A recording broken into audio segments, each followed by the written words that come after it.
Okay, so I will take the roll call for the CAB Programs and Services meeting. Dale Harrington, Here. Michelle Carter, Here. Lila Blanchard. Here. So we have quorum, 3 board members present, and Chair, you can start the meeting. Okay, thank you so very much. Would you please put the agenda up? Monique? Absolutely, yes. I'm here. You just can't see me. Hello, Jill. Hello. Somebody Hello, muted Terry. me. Sorry if there's background noise. I muted myself when I came in. Good, thank you very much. You're welcome. Could you scroll that up just a little bit? Absolutely. Okay, welcome everyone. We've had roll call and so I will move on to item number 2. Is there any public comment on any item that's under the jurisdiction of the Community Advisory Board, but not on this agenda? So I'm sorry, Dale. Would you like to have the members? Well, Terry is present now, but also we have community members Oh, yes. present. If you'd like to have them introduce themselves Yeah, or yes. in the chat, it's up Yeah. to you. No. Introduce themselves. Thank you very much. I can call each person if you like. Okay, Okay, so Terry Dunn, Good morning, Terry Dunn, cab member, and on my last day of vacation to Clear Lake, so I hope you can see me. and I'll go to you now, Dale, if you'd like to introduce yourself. Yeah, Dale Harrington, Chair of this committee. And Lila Blanchard. Hi, I'm Lila Blanchard, and this is my 3rd year on the CAB board, and I'm part of the Programs and Services Subcommittee and the Policy and Budget Subcommittee, and the secretary sometimes. And Michelle Carter. Michelle Carter, new to this everything. So learning as I go. Thank you. Okay, and then we have Elisa Robinson. Good morning, Elisa Robinson, Office of Supervisor Diane Burgess. Okay, we have Jill Ray. Hi there, Jill Ray with Office of Supervisor Candace Anderson. And we have Cheryl Sutton. Cheryl Sutton, the County Racial Justice Oversight Board, Racial Justice Coalition, and several other organizations. Thank you. Okay, and we have Crawford Carpenter. Crawford Carpenter, cab member. Okay, and I'm Monique Tate with the Office of Reentry and Justice. Good, thank you very much. And if you'd like to ask if there are any announcements. Yes, well, I'll go back to the public comment. Yeah, does anyone, whether your committee members or visitors have any announcements that you would like to make? I do, and I'm faster with my real hand than my virtual hand. Okay. And I'm Lila Blanchard, and I also work for Rubicon Programs, and it was so great. We had someone on this call who was newer to our stepping stones at our last stepping stone, and so I do want to cordially invite folks to attend our next stepping stone. This is a combined celebration of folks who are finishing our foundational workshops, and that is next Friday, and this is from our Richmond, Concord, and Antioch sites, and we hold these workshops remotely and in person. And so I will put the details in the chat, and including the Zoom link, and it is from about 9 until about 10:15, and that is Friday the 26th. Good, thank you very much. Yeah, I attended one of yours recently and I was very, very impressed. Thank you so much. It's great to connect and to see things in action, and to celebrate folks. We have folks in our program who are parents, and then also folks who are reentering the community after incarceration, celebrating their milestones. So, ongoing accomplishments as well as completing the workshops. Thank Yeah. you. There was a lot of pride expressed. Yeah. Thank you. Any more announcements? Okay. I'll go back to public comment on any item under the jurisdiction of the Community Advisory Board, but not on this agenda. Are there any public comments? Okay, hearing none, we'll move on to item number 3, the approval of the minutes from the July 21st CAB Programs and Services Subcommittee meeting. As everyone who, the members who can vote, have you had the opportunity to look at the minutes and study them? Are there any comments? First by committee members. And then are there any comments or questions that visitors might have? Okay, hearing nothing, I'll entertain a motion to approve the minutes. I move that we approve the minutes. Thank you, Terry. Is there a second?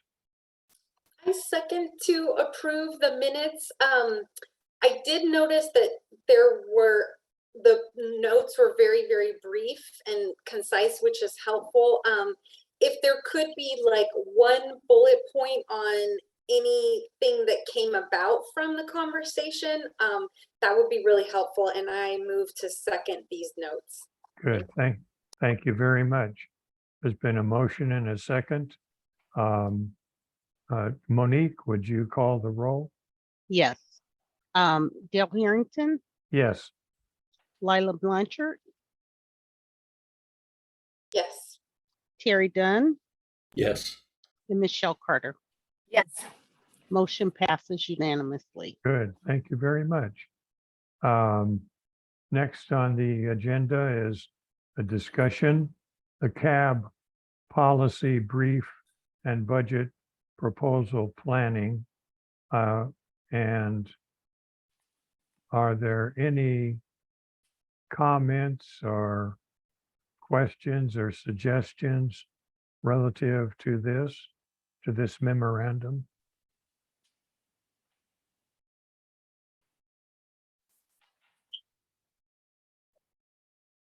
I have read through it and I don't have anything to comment on.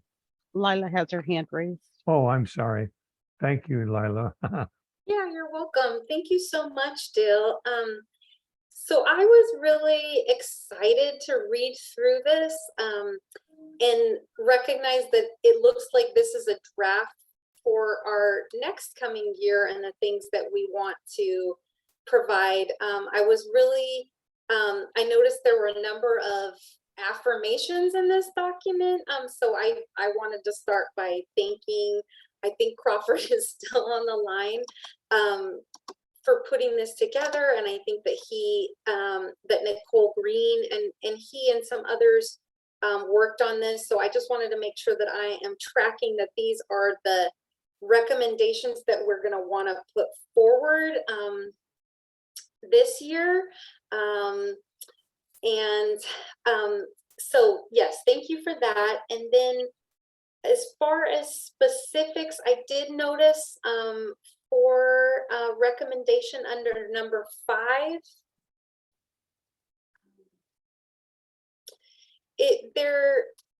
the second sentence there, I don't know if that was meant to say available instead of availability, but it was unclear to me what that sentence was saying, if there is a lack of resources, or there are resources?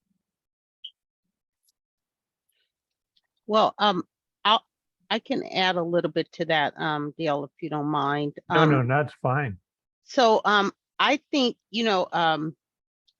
our former, CAB member, Michelle, she, advocated for disability, services a lot. And so I think a lot of that is there because she advocated for them and for the services for people with disabilities. So I wouldn't say that the services are not available, but I think it's about always including those that are underrepresented. So, and that is a typo, you're correct, it should say are available and accessible. But I do believe it's a part of advocating for people in the community that are often overlooked. Got it. Okay. Well then, yeah, if we can make that correction, that would be wonderful. And I Okay. also, I'm guessing that this is our time to say, this is great. This is what we also want to include in here. The MET teams, came up a number of times in the surveys that we asked to send out. And, that I think that that's a very concrete example of, how discrimination can show up in the criminal justice system when there are folks who are suffering from mental health, and the authorities are called, and then someone who needs a certain type of help, things are escalated and they're now either harmed or incarcerated.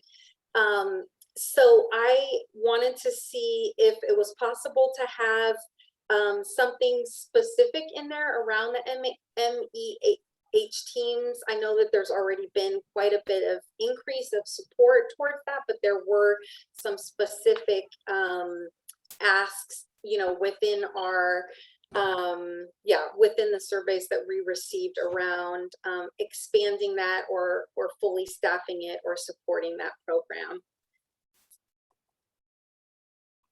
And Jill has her hand up. Yes, Jill. Yeah, I just want to clarify. So mental health evaluation teams, MHET, are it's a clinician and a police officer that respond after a crisis response call. So once there's been a crisis response call, they will go after the fact and talk to the person and the family to ensure that they're connected to their community resources. They are not the team that shows up in the midst of a crisis. Those are our crisis response teams, and they have them for both adult and children. And that's a completely different system. Those are actually clinicians with a police backup sometimes. They are working with the police to determine when the police backup needs to be there, but they are not a police responding. And then, of course, there's just regular 911 calls where the police come because there's, somebody is being a danger to themselves or others. And they need police intervention to, they might have a weapon or they're threatening somebody or something like that. So there's a variety of responses, and our A3, anyone, anywhere, anytime program is the one, excuse me, I'm sorry, is the one where the crisis response teams are housed in. And that is rolling out to be 24 hours a day. So we think, MET is great, and they have expanded. So we do have many of our cities have those officers, as well as our sheriff's department has expanded theirs, or created and expanded theirs. Those are not for crisis response. Wow. So much. Thank you sorry, so go ahead, Dale. Thank you so very, very much. That was very helpful. In fact, Jill, is that what you shared with us? Is that anywhere in writing that we might be able to have Yes. a copy of that? Yes, I will put a link in. It's all on our website, and I will put a link to that in the chat so that Monique can share it with everybody. And it describes the different levels of care we provide prior to, during, and after a crisis. Yeah, that's great because with a lot of these services, it's so confusing to people. We're not sure where one line ends and another one starts. So that's great. I'll look forward to being able to have a copy of that. Great. Thanks, Monique, for collecting that and sharing it with all of us. And Lila's hand is still up. Is it still up for another question, Lila, or? It's related to this, but I can go after Crawford in case Okay. he's gonna touch on either of my questions. Yes, Crawford. I just had a thought. I believe Michelle Hernandez was a very strong advocate for disabilities, mental health, etc. I don't know how county government works, but is there a way that we could recognize her as this is one of our recommendations? Because one of the champions for this particular cause was Michelle Hernandez. Is there any way we could do that in the narrative here or in the introduction of recommendation number 5?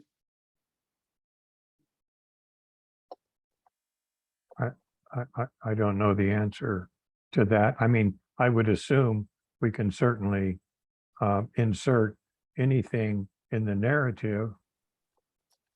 I can definitely check with ORJ.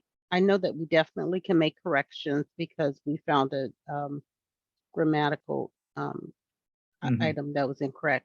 As far as adding to this, I could definitely find out and let you know. Okay, thank you. You're And welcome. Crawford, do you think that the information that Jill Ray has provided to us, that might also be appropriate for the full cab?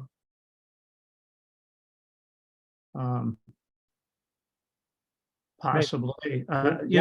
Once you get it, maybe you can look at it and see whether or not it might be appropriate to include it in one of your meetings. Okay, fine. And again, I think you were referring to the distinction between a crisis response team. Yes, yes. And that team. Oh, definitely. I thought that was exceptionally educational because I didn't realize there was a difference between the two. And maybe down the line, we should discuss, when we're requesting more MET officers, maybe what we need is more assistance to the crisis response teams. It's just a thought. We may want to discuss that later. Thank you. Sure. Thank you. So my biggest question, I think, is, how this process works with the feedback we give back on these recommendations, if this goes back to Nicole or Crawford or the ORJ. That's my first question. So I can tell you what my understanding is. My understanding is that you would present your feedback as a CAB to the CCP meeting, which is coming up on the 16th. So, and I know that we have the second set of this agenda. We have some responses from the staff and recommendations, but it's my understanding that for the upcoming CCP meeting that you would advocate for your recommendations and then they would ultimately implement or state what that body would approve. And someone who's been here longer than I have, like Jill Ray, may have a little bit more insight on that process, but that's my understanding. And then as a CAB, you would determine how many CAB members would speak to not violate quorum or the Brown Act. And I'm sure Crawford would be one of the ones to present. Got it. So the purpose of reviewing this in today's meeting is to get our reactions and additions, and then where does the feedback go before it goes to the CCP? So, yeah, I understand what you said. So my understanding is you're discussing this in preparation with the in preparation for the CCP meeting on the 16th. So it doesn't really go anywhere other than I could definitely make updates. But as a body, you would someone in the body, Crawford, would make a decision about what would be presented and how many people would share at the CCP meeting. That's my understanding, and I can get further clarification on it as well. Got it. So this is the final, this is already the final version. We're not, this isn't like an info gathering meeting. And I apologize, I missed one CAB meeting. So I'm just needing a little bit of catch up so that I don't try to do something that's already been done. No need to apologize. Yes, a lot of this work has already been done from you all as a CAB member working to gather this information, and it will go to the CCP. Well, you will go and advocate for your recommendations at the CCP meeting, is what I understand. Terry? Thanks. So as I'm learning this process, I hear what you're saying, that this memo of recommendations will go to CCP, and then coming out of that, does this work shift over to our policy and budget group to start putting some prices on what CCP approves? How do we work? How does it work in conjunction, our recommendations and the budget committee's preparation of the budget? Well, each subcommittee can definitely add these items to the agenda and to your work plan. So you currently have a work plan. Now you'll be doing the budget primarily through the policy and budget committee, and they would probably be the ones in charge of adding, as you stated, a price tag on it. However, anyone is welcome to join that. You can join that meeting, not as a member per se, but provide feedback on what maybe your particular subcommittee would propose. But yes, they would ultimately work on the ask, and then it likely would go to the full CAB as well, because it would have to be voted as a full body. So everyone would have some input, and I think that's what you're asking.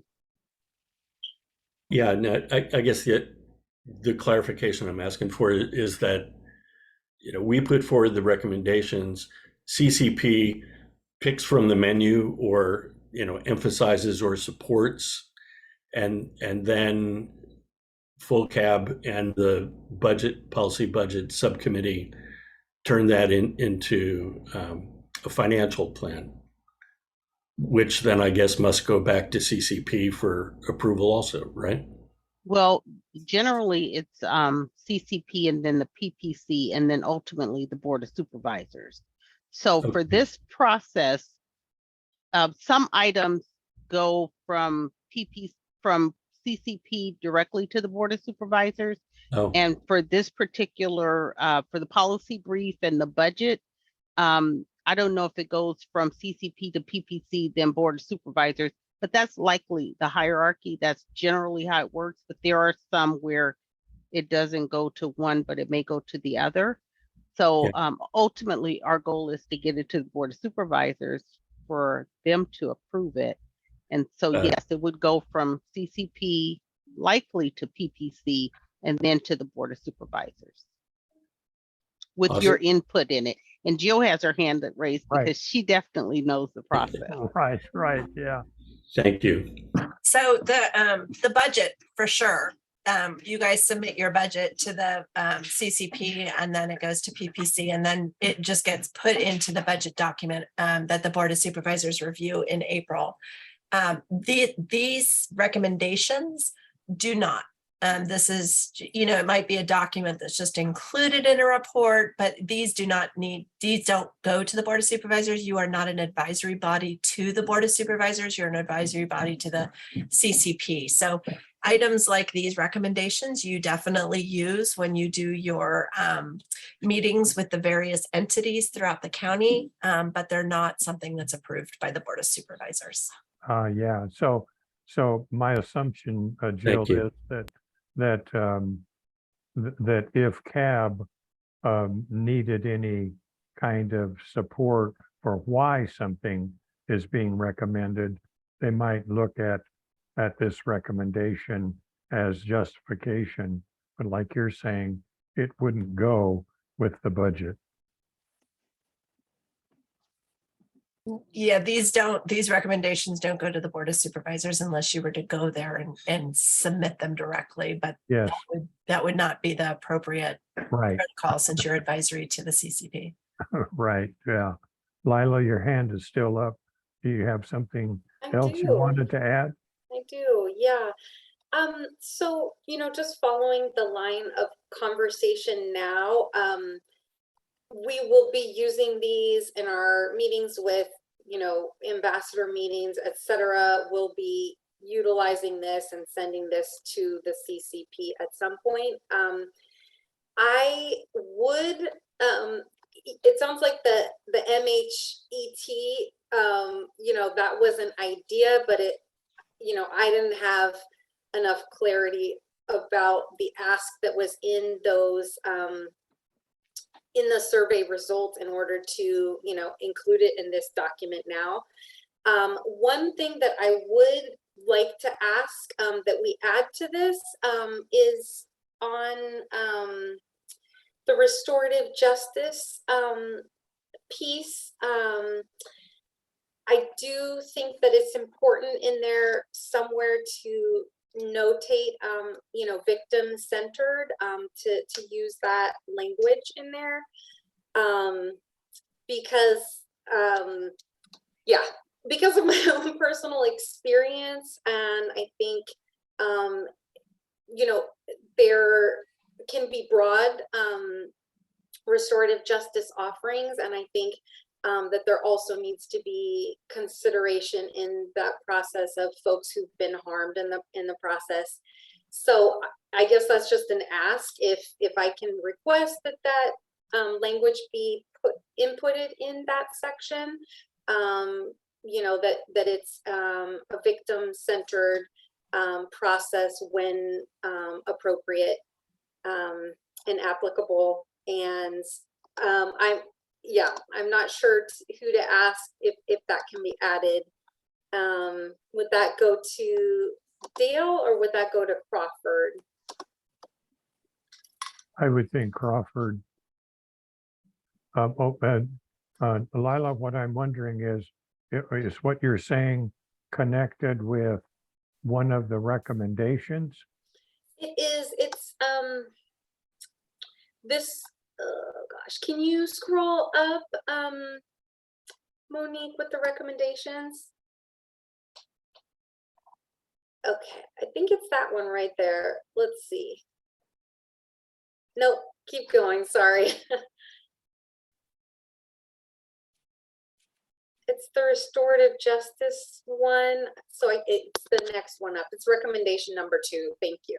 Yeah, I would just like to insert, a phrase in there that this, that this practice and the work that we do with this, is victim-centered when appropriate. And, I don't talk about this a whole lot, but I have been a victim of crime myself, even while, working for, Rubicon programs. There was an attempted break-in at my home, and then someone stole my purse at work and then broke into my new home. And I went through a restorative justice process with my child's school that was a consequence, but it was not victim-centered. And I just think that it's really important to include victim-centered language in our efforts moving forward, around restorative justice. So, Lila, as you look at this sentence here, where might you insert in the sentence what you're talking about? Yeah, I would say probably in the second paragraph. Yeah, it just a brief sentence after that second paragraph that states, you know, the intention, you know, we recommend the intention of victim-centered restorative justice practices where appropriate. That would be added to the second paragraph Mhm. or okay, at the end of the second paragraph? Yes. Okay. Monique, have you been able to capture that? Yes, and it's being recorded, so I'll review the recording too and make sure that we, I'm sure we can update this, and I will discuss it with the RJ team. Yeah. But I'm pretty sure we could do that, Lila, update that information. And do any other, you know, subcommittee members have a problem with that language, or does that sound No. reflective of what we're advocating for? No, I have no problem. Anyone else? Makes sense to me. Thank you, Lila. Yeah.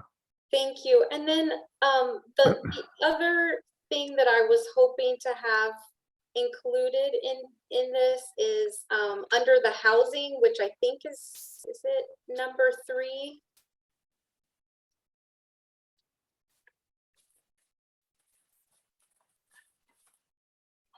Okay. I don't think that's the housing one. No, I know that there is housing. It may be in number 1. Yeah, it's number 1. Thank you.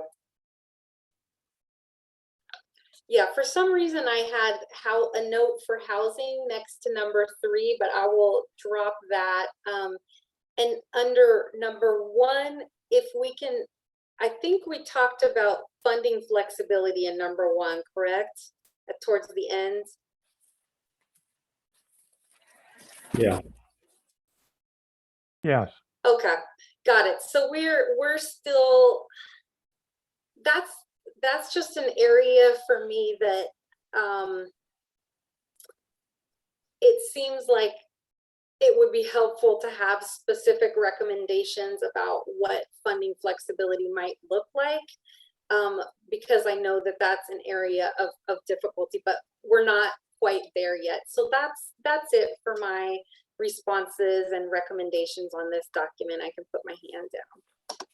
And I like the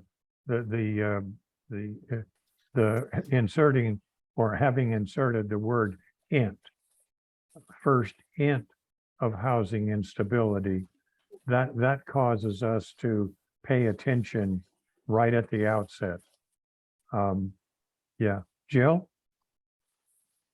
I was just going to say this, this sort of ties into the whole Measure X Housing Trust Fund that's being developed. And I know quite a few of you were involved in those meetings, and I'm hoping you provided that feedback during the breakout sessions. Nobody from the reentry field was in my breakout room, so I don't know what was said in everybody else's, but hopefully that's something that was, you know, the voice of the reentry community was shared in those meetings, because I think this ties into what we are doing in our county, which includes rapid rehousing as well as stabilization of those who are in unstable housing situations. Yeah, housing crops up in so many different situations. Obviously, the Council on Homelessness certainly focuses on housing, but it pops up even in the Advisory Council on Aging. Some different issues, but from CAB, but nevertheless, housing is everywhere on the horizon. Terry, I wanted to tell you that when you were talking about the budget, the thought occurred to me that possibly all of the subcommittees should take a look at this and look at each recommendation and see whether or not there's something that they can pinpoint to make sure they focus on. Thanks, Dale. Well, if the thought is that all the subcommittees should look at it, perhaps since that's all of us, we should do it in a general CAB meeting. Crawford, what do you think about that? But I don't know if there's time for that in a general meeting. I would suggest that the subcommittees do it independently and then come to the general CAB meeting.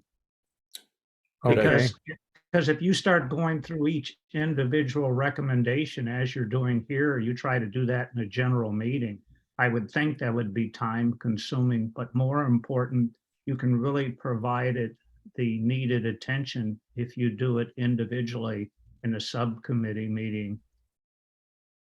Crawford, do you think it would be appropriate that there be a line item in the CAB agenda just for you announcing, assigning all of the subcommittees to do that without us discussing the whole thing? Just make that recommendation. I think we could make that happen, Dale. I would say the best thing is Monique and I, yourself and the other standing committee chairs, we have our agenda planning meeting this Oh, coming yes. Monday. Yes, So we can, why don't we just, if you could make that note, Monique, we'll put that on the agenda planning. The other standing committees can then react, give their feedback, and then we should be ready to go. Because as you're probably aware, we're trying to move this up, hopefully a month, so that we can properly notify, the offices will be visiting, and we get our teams together so that our teams are a little better organized than maybe what Right. we've done in the past. right, So, good, okay. thank you. Thank you. Yeah, Thank Lila, you, Crawford. Thank you, Dale. Lila? I had a question for Jill, if she's still on the call, kind of going back a little bit earlier to the conversation about the crisis response and MHET.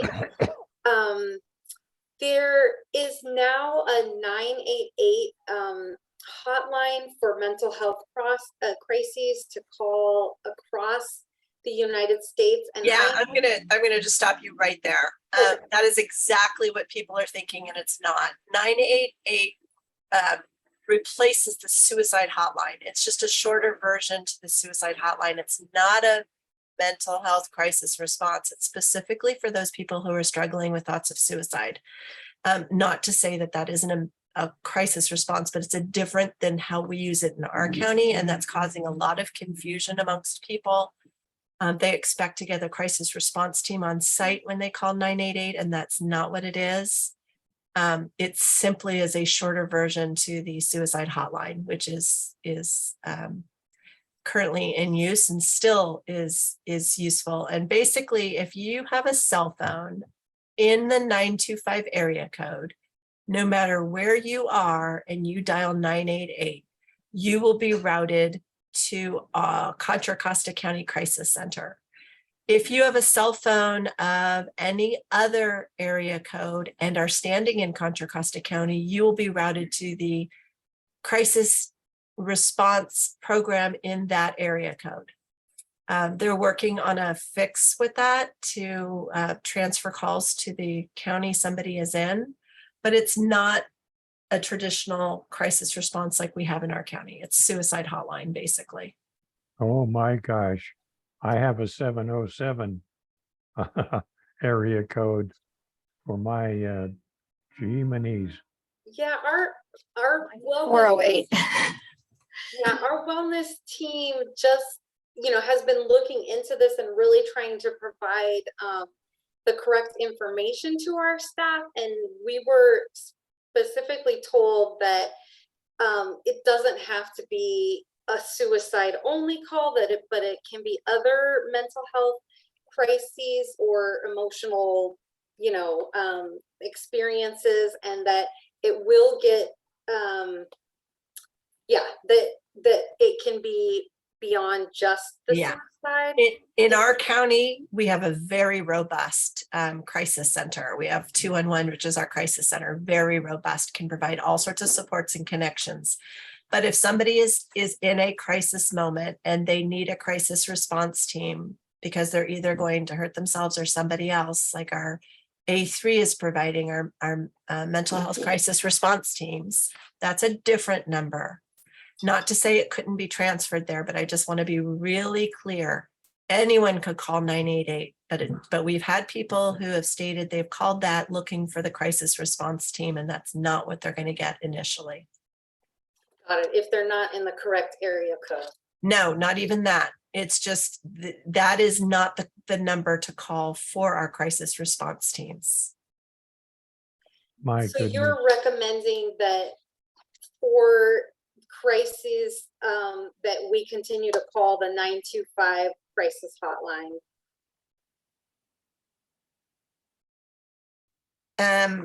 I'm just recommending that if you're sharing this with people, it's called the Suicide and Crisis Lifeline. And it's a network of local crisis centers, and understanding not every community has a crisis center. We happen to have a very robust one in our county that's been longstanding and is very supportive. So it's very nuanced, and that's the challenge. So they're still working out kinks on it. But I'm going to put a link in here to the actual 988 website. It's the SAMHSA website, and or it's through the SAMHSA website. So suicidal crisis, emotional distress, but it's not a crisis response in the terms of you're not going to get a crisis team on your doorstep if you call it. Got it. It's more of a phone interaction. Okay. Yeah, wow. Terry? Thank you. Thank you for that additional information, Jill. So I guess I missed it. To get a crisis response team on your doorstep, which is the number that works for that? So I put it in the chat. Okay. I don't have it off the top of my head. I will copy it right now. 211 will get you there for Okay. sure. To make it easy if somebody calls, but that's the number right there. The Miles Hall Crisis Call Center is an 833 number, but 911 and 211 will both get you a crisis response. Oh, wow. Okay. Because I follow the Miles Hall information, and it's only adding to my confusion because I guess I had the impression from them that there wasn't just a 3-digit number that would have brought a crisis team. Yeah, it's not. And that A3 is operational at this point in time from 8 a.m. to 6:30 p.m. And that's just the adult one. That doesn't talk about the children's unit. Yeah. But after those hours, it's 911. But 911 will always get you a crisis, get you an appropriate crisis response. There's a lot of training with our 911 operators. Mm-hmm. And then, of course, we have like San Ramon Valley is lifting up their own version with a paramedic with their paramedic division. So. Okay. So, yeah, thank you for lifting up all this information today. I hear you saying, that it's nuanced and things are still being worked on. So I'm guessing that there isn't, and I appreciate all these links.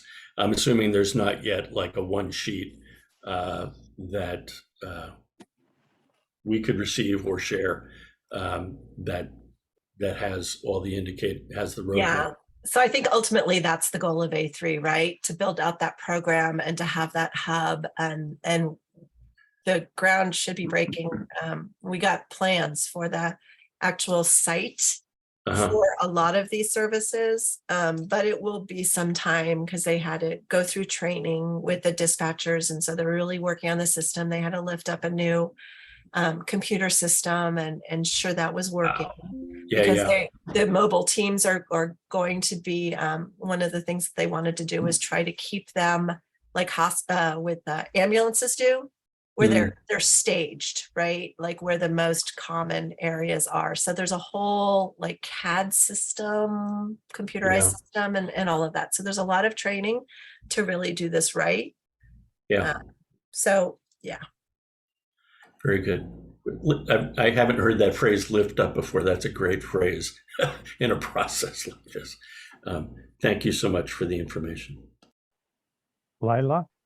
Jill, where would you suggest that we go if we have deeper questions on this, and in working with participants and the public, and setting up cascading information and setting up communication around this? What would you suggest is the best place to go for clarity? Because I know that our team has met with SAMHSA, and I imagine with folks from the county, but this is opening up more questions, but I know that we need to handle this offline.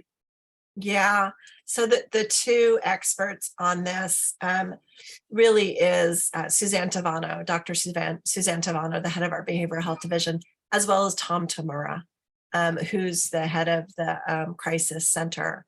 So those two work very closely, and hopefully at some point in time, the systems will be melded. So there's really a seamless front line for those people seeking services. It's just a huge process. The crisis center is a very large organization on its own. It's not part of the county. And the county system is very large. So really bringing those two together. And the idea is to have no wrong door. So no matter what your issue is, no matter what's going on, you should be able to reach what you need, no matter where you go. And that's the ultimate goal of all of these systems. So that's what I would do, Lila, is reach out to Dr. Tavano and to Tom Tamura and just let them know the struggles that you're seeing on your end as a CBO, and ask, maybe they can do a joint training for CBOs who work in this field. That could be very helpful. Sounds wonderful. Thank you. My goodness. When I looked at the agenda for today's meeting and was looking at this, I had absolutely no idea that we were going to end up with all of this valuable information. So I thank you. If there's nothing else on this, we can move on in the agenda.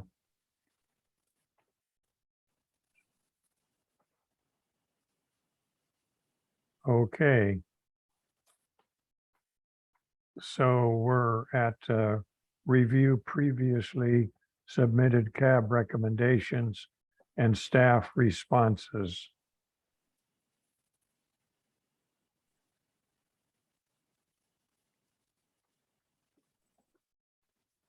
Anyone have any questions or thoughts in relation to this policy and budget recommendations?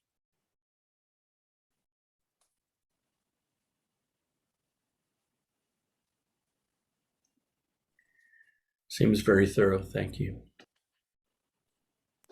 I think this is where my question for number 3 and the funding flexibility. For number 3, no further action was needed, was identified. And I know that there are housing resources that probation officers can use, but I just didn't see that information highlighted here, even though the recommendation was also included. Did it include housing? Okay, so maybe this recommendation is not around housing.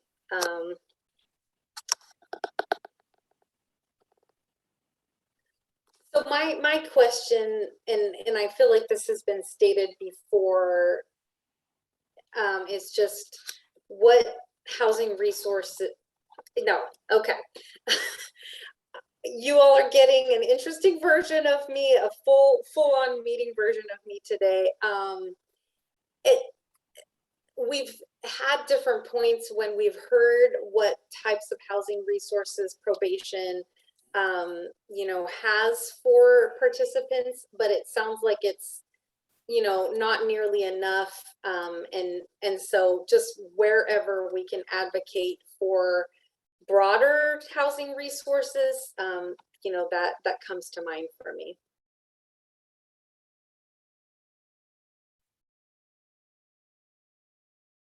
Okay. Any further comments?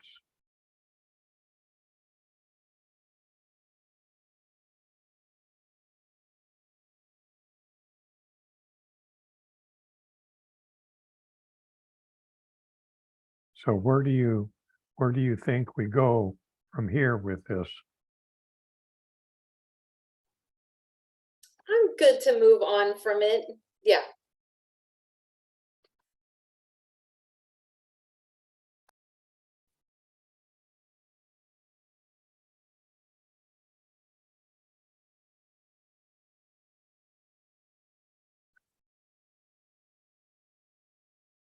Okay, so the next item on the agenda is, I'm laughing because this obviously comes up every single month. But the work plan, um, any further thoughts on the work plan?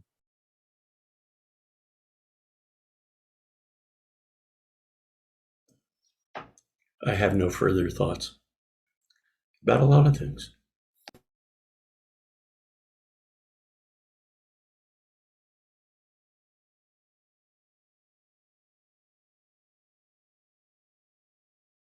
Okay, anyone else? All right, thank you very much. So that takes us up to the agenda again, Monique.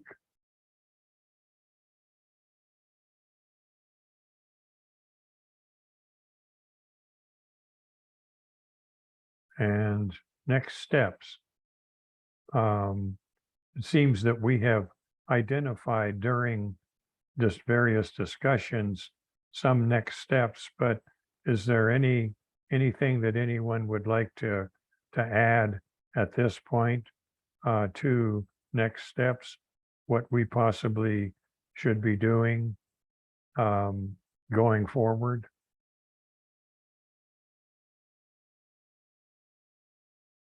So Dale, I'd like to add a comment to your work plan. I'll go Okay. back to it. There was a needs assessment that was on there Oh, okay. in August. And let's see. So it was, you all agreed that all members would look into, well, it's in reference to the inclusion of the CAPS policy brief and budget proposal to CCP, which we've been discussing. But I wonder if you want to consider looking at this information and if anything else needs to be done since it is August. And the reason why I'm saying that, because in one of the other subcommittees, they really wanted to hone in on the timeline and either say it's ongoing or it's completed. And so you might want to, discuss this at this time, or this could be a next step to see if you guys have further information to add. I'm wondering about number one, conduct qualitative interviews with providers as needed post survey findings. We might need to review again at some point the survey findings or have those maybe sent out to all of us so that we can take a look at those and possibly identify any follow-up that we might want to do based on the input we got from the agencies. That can certainly be a next step, and I can add it to the agenda.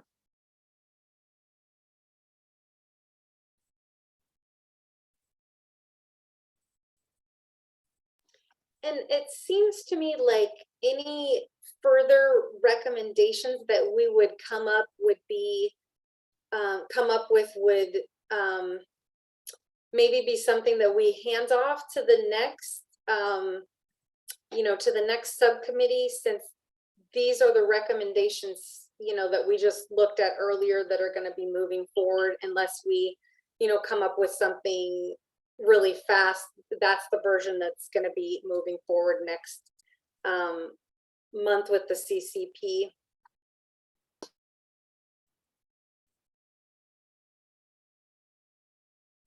Okay. So is that something, Monique, that would be incorporated in next steps, do you think? Or Yeah, is it, I could definitely add that to the next steps. One thing you might want to consider also are presentations that you might be interested in if inviting someone to provide a presentation to this group, or it could be to the full CAP.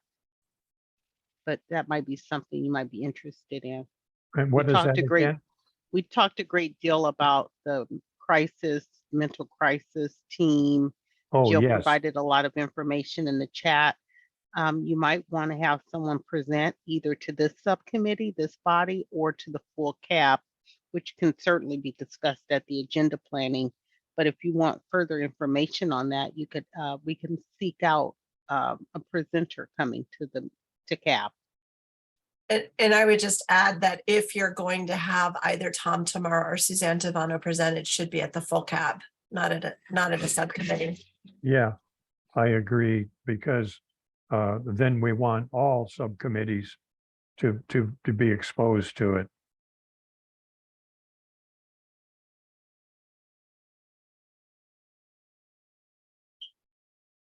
Crawford, what do you think of that? Let me get off of mute. I think that's a good idea to the entire CAB board. Yes. Excellent suggestion. Wonderful. And Lila has her hand raised. Oh, Lila. Hi, Lila. Hi, Dale. Hey, everybody. So Denise has been really helpful in conversations about housing and explaining the problems with the inflexibility of monies and coming up with ideas about what to do, around our housing advocacy. I think I'm just wondering if there's some input that we could get at our next meeting that helps us kind of take the next step in around the inflexibility of housing spending and different ways that we can push that as a CAB or advocate or find new solutions for the housing. I feel like our housing recommendation is great. It's also very broad, and I love how responsive the CCP has been to us, and it seems like the more clarity that we give, the more things are able to move forward in that direction. Does anyone have a sense of what would be a helpful presentation for us in difficulties around moving money towards housing, where it needs to go?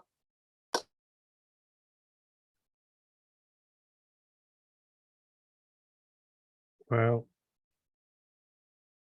Terry, what do you think? My first thought is just a wondering. Again, I'm on the learning curve, but recognizing that there are multiple other agencies that seem to be working directly on that issue, with Measure X and the homelessness group.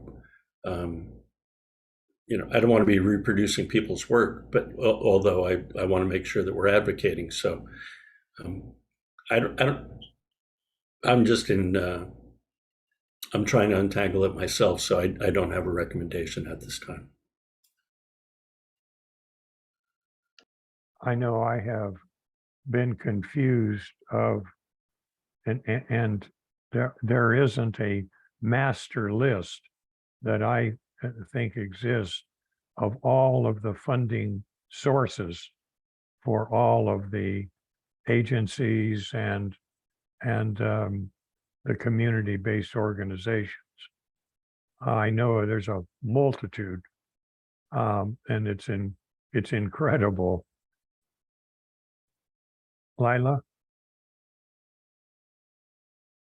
Yeah, I mean, I put it out there. I don't know if ORJ or Jill have any more responses to that. I can lower my hand. I'm, yeah, it's a wondering and it's a question, and if I come up with an idea, I'll definitely suggest it. I guess I missed what the question was. Sorry, Lila. No worries, no worries. It's Thursday. I'm hearing you. I have a 4-hour meeting right after this one. So that's welcome to Jill Ray's world, right? Meetings on the whole entire day. So the question is, do we have a sense of what information we need or a presentation that would be helpful for us in further understanding the complexities and the blocks towards moving money towards housing or towards where it needs to go? Did that make sense, that question? So are you talking just directly with the CAB's recommendations for funding that housing category only? Is that what you're talking about? Because it sounds like this conversation is like countywide, but I'm not clear that you're talking about the CABs, because those are two very different conversations. So are you just talking about the CAB's housing pot of funds? Yeah, like my understanding is we can't just move AB 109 monies towards housing in AB 109 because of all of these rules and regulations with housing funding. And so yeah, so I'm wondering, what will help us come up with something that we can advocate for, or for our monies or for other monies. I feel like my clarifying wasn't very clarifying of your question. No, so I don't understand what you mean by AB 109 monies can't be moved to housing, because you guys have had in your budget a chunk of change for housing specifically, and H3 is also funded for a chunk of change for those reentering the community. Mm-hmm. If you're talking about working outside of a system of reentry, that's a whole nother conversation. And there's behavioral health housing, there's the housing that H3 manages. That was all sort of run down at that Measure X Housing Trust Fund meeting, where they were discussing different uses of those funds and how to best use them. Sorry, my dog's working. I've got workers here. So I'm not sure where you're getting your information that you can't spend AB 109 funds on housing. Mm-hmm. Yeah, thank you for helping me to, refine my words and use the correct terminologies here. So I remember Denise stating at a couple of different points that it's really hard to, I know that we do RFPs and we send them out, to different housing related organizations and services. And, Denise was speaking to, how hard it can be to develop, to create housing. So I'm sorry, repeat that again. Yeah, that's okay. It can be very difficult to create new housing and to make new units available. And so I think what my questions are illustrating is I still feel lost. Maybe others still feel lost on the CAB around, how to find our specifics. And I went to the Measure X meeting, and that was a great place to be at and to continue to advocate. I just have a lot of confusion around funding for housing and advocating and our role and what we can ask for and can't ask for, and can we get more creative in what we're asking for. So yes, yes, and yes. I mean, you can ask for whatever you want from anywhere you want as a reentry population, right? Representative, you know, you work for a CBO who, you know, needs housing for your people. As a CAB board, I think maybe that's what Denise is talking about. You can't just walk around and ask for funds for other places. You guys are recommending to the CCP, which oversees AB 109 funds by legislation. So yes, as a CAB, as a community advisory board of the CCP, you are limited on making recommendations to the AB 109 budget. As individuals who recognize the need for reentry housing, that is an important voice to have out there in all of these conversations. It's not one I've heard a lot, like at H3 meetings, at the Council on Homelessness meeting, sorry. There hasn't been, since Patrice went off the Council on Homelessness, there hasn't been really a strong voice for reentry from the justice systems. And having that voice in the Measure X trust fund was important as well. So just to remind people that there is a specialized type of housing needed by this population for a variety of reasons. And that's the significance of you as individuals raising your voices in those places and spaces. But yes, you are limited to the AB 109 budget and making recommendations to the CCP. Did I answer all of that? You did. Thank you for Okay. hanging in there with me. And yeah, these are important, and maybe it's hard to talk about, or hard for me to narrow in on what exactly I'm looking for. It seems like when things have come up in different CAB meetings, like, well, can we just ask to direct these AB 109 or this money coming from the AB 109 budget toward housing, like that there are different blocks or reasons that we can't do it that that I'm unsure of or unclear of. Yeah, no, you guys can certainly ask for as much money as you want for housing. The challenge is there housing available? And I think that's the other piece of the question is, if you're talking about a brand new project lifting up from the ground, it takes 8 years to build something from the ground up. That's about the average time, like to build a permanent supportive housing project. If you're talking about reuse of a government-owned property, it's less time.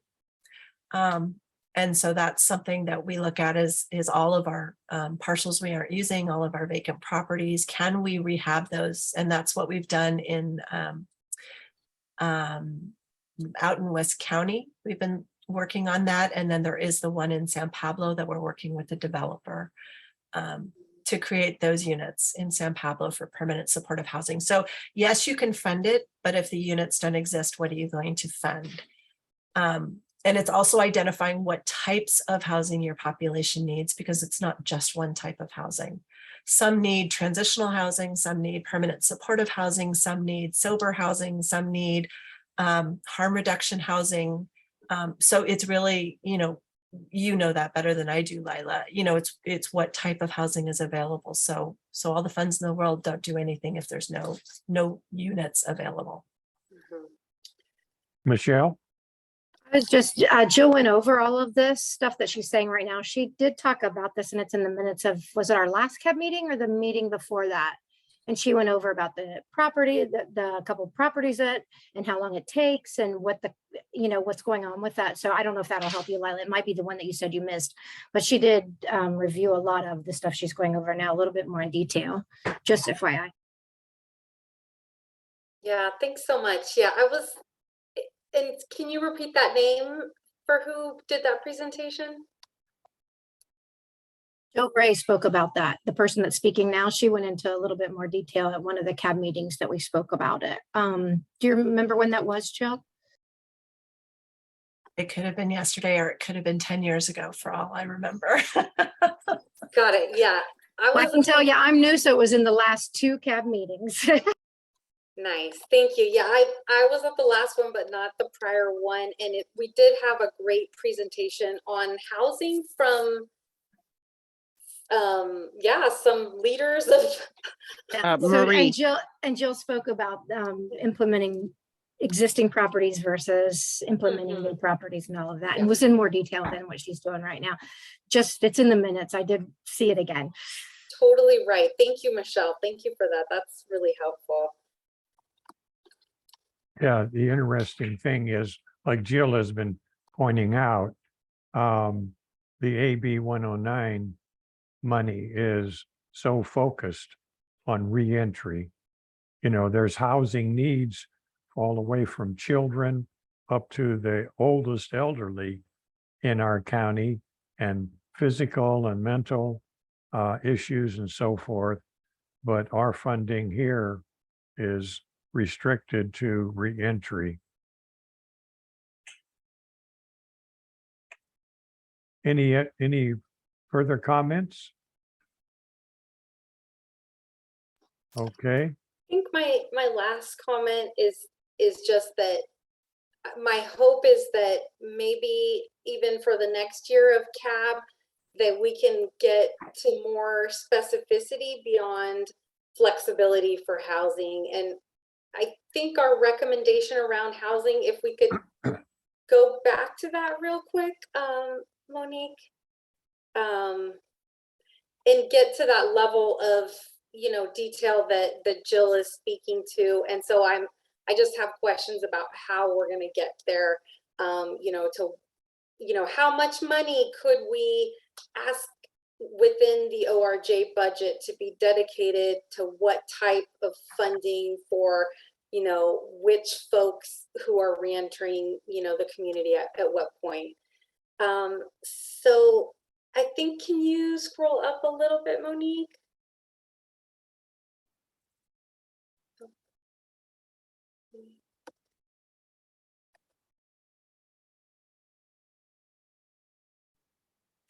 Okay, yeah, so we did mention that it's been primarily focused on transitional housing, and so, you know, as we go down, we're yeah, you can keep scrolling to the next section. We're talking about flexibility, but starting to give more specific instruction on that flexibility so that it happens. Yeah. Or specific requests. Just because we ask for it doesn't mean that it's going to happen, but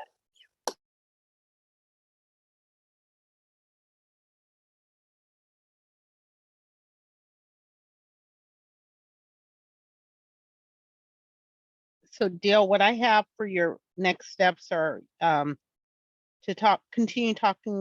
we'll continue reviewing your work plan, specifically the item we're talking about a needs assessment that's referenced for August. And then an item for recommendations for the items that you all recommend will likely be recommendations for the next CAP Programs and Services Committee for next year. And then housing information as it pertains to spending and the inflexibility of it. So those are the items, and I'll refine how I stated on your next steps okay. based on the recording and based on the discussion. Does that sound fine, everyone? May I add, oh, I'm sorry, may I add an item? Sure. We were supposed to review the guidelines for CAB, and part of that guideline review was for each of the standing committees to review their charters. Might you put that as an item to attend to at your next meeting as next steps? Oh, yeah, to review our charter. Yes, because Yeah. yes, if you could do that, that would be very helpful. Good point. Thank And, you. and then we can have the charter, obviously, attached, Monique. Good, wonderful. Good suggestion. Monique, when you clarify and read up the next steps, could you shoot that over to me? Because I also put that in the subcommittee report that I'm writing. And I have my notes, but I just want to make sure our messages are aligned. Absolutely. Great, great.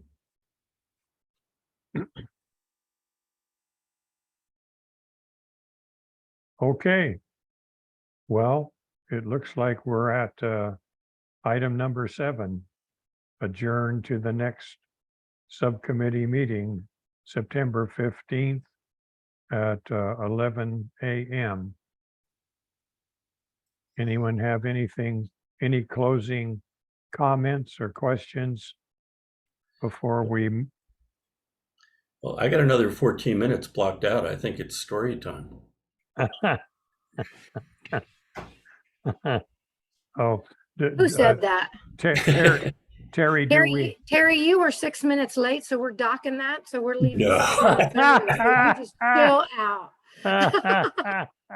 Okay. Yeah, Terry, all of us except you Okay. can leave the meeting. Okay. Thank you. Well, Gotta Terry, write up those meeting minutes. Terry, you and I could work together on our meeting minutes. So Catch me if you can. Okay. I can ask a quick question if he thinks we need more time. So this needs assessment, what is this for? And why are we doing it? I didn't see that in any previous minutes on specifically what needs assessment, what population it's serving. I didn't see it on here, what it was directly to. It just says needs assessment. I can give you 20 needs assessment that I have right now in my toolbox, but what is it specifically to address and find? so I scrolled down to the work plan and what it states. Yeah, that's generic to 152,000 things. So specifically, what's it directed to? I mean, I can give you a needs assessment for my putting my shirt on because my sleeve doesn't work, but that's an ortho. But you know what I mean? I could make that into 9 different things. Is there So- somewhere I can find a more specific? Are we addressing 5-year-old children that need this in reentry, adults that need this in reentry, over general? Because I do remember I work with the incarcerated population, so reentry I know as much as you do, maybe. So Monique. as I recall that conversation, it was to really survey the other CABS advisory boards, if they exist in other counties, to see what sort of work they do and how they are involved with their community corrections partnerships. There isn't, not every county has to have a CAB. It's a optional. And so I think that was the idea, is just to kind of get an idea of what other community advisory boards are out there doing. And I think if we can also make sure that we attach the survey results to our next meeting agenda too. I think that was already captured, but that came up today. Yeah. And that is different than this point here. And Jill's, yeah, absolutely right that this was us wanting to find out what the needs were of the region and learn from other spaces to see if they were doing things that we weren't doing, was mainly what that point was around. Yeah, I thought we agreed to have that included next month. So was the survey completed?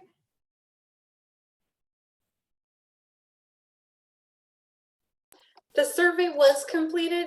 So that was the second bullet point. If you can go up one, Monique. So we had the conduct survey of programs. Yeah, conduct survey of programs, services, needs, and present findings. So that we have a summary and we have the data, and that'll be attached to our next meeting. But the third point, you know, if you're asking, have we done that? Not a whole lot has been accomplished, probably in that third area. I had looked up San Francisco's regular CAB meeting times and actually tried to log into one meeting, and there was nobody there. I was fairly late. So if you can scroll back to the last area, you know, that might be, you know, one of the areas that we've done less work on so far this year. And we did say by August that we wanted to, you know, have some information to include in the policy brief and budget proposal, which is, you know, today. Who completed that survey of the local cabs?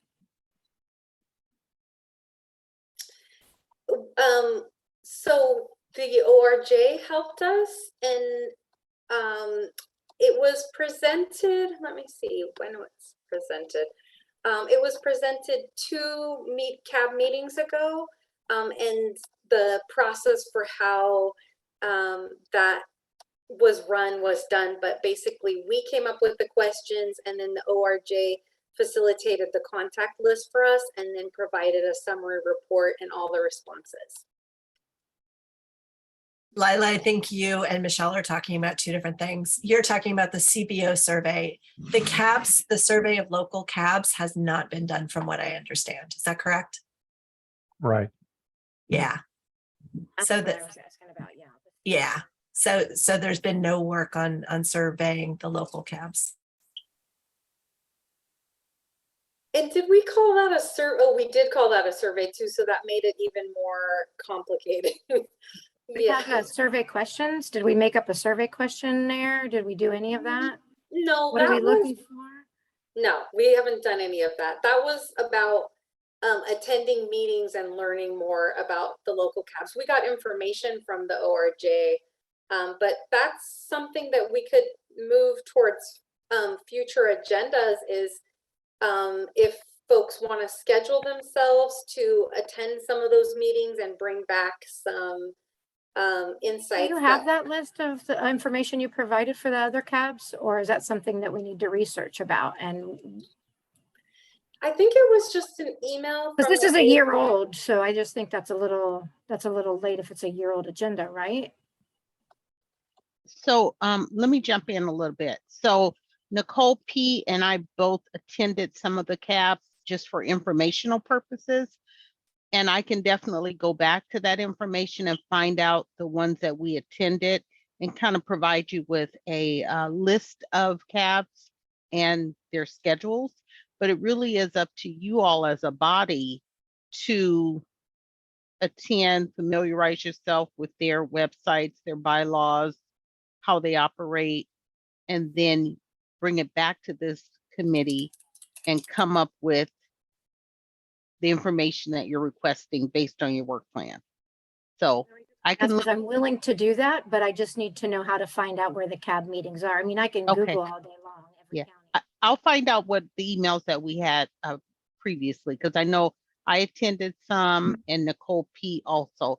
So I'll provide that research for you, and I can email it to. I'll blind copy each one of you and provide you with the information to refresh your refresh our memory.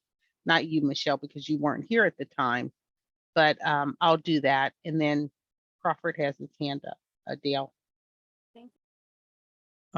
Might I suggest that, and Michelle, you've raised a very good point, that it's our understanding that there are cabs in, let's say, cabs in San Francisco or Alameda County, San Francisco County, Solano County. Why, I believe, Monique, you have contacts at each of those. So therefore, rather than have on your work plan all members, for example, let's assign hypothetically Michelle to contact Alameda County. And Terry, you contact Solano County, and Dale or Lila, you contact San Francisco, and then we start getting, we know who's responsible, who's going to step forward, and then you bring your information back to your standing committee. Just a suggestion or some other form of communication other than what I suggest. I kind of want to see how many we're working with first, because if it's only 7 counties, I know LA has, in each county, they have about 3 of these for different areas in the counties. They do have their own community advisory boards and very high community presence in some and low in others. So I kind of want to see how many you guys are expecting and working with first, because if it's only 6 or 7, I can knock those out in a month. The original intent was just those in the Bay Area. We were going to start, if I'm correct, it was the Bay Area rather than, reaching out to the other areas, to get the lay of the land from the Bay Area and then to reach out afterwards. It was only 2 or 3 contacts that we had, Alameda and San Francisco and maybe one other. Let me see what we're working with, and then I can give you feedback if that's okay. And Jill put a link in that talks about the guidelines. So that's resourceful information as well. But I will follow up with the, I'll blind copy the members with the information that how the conversation started and what we found.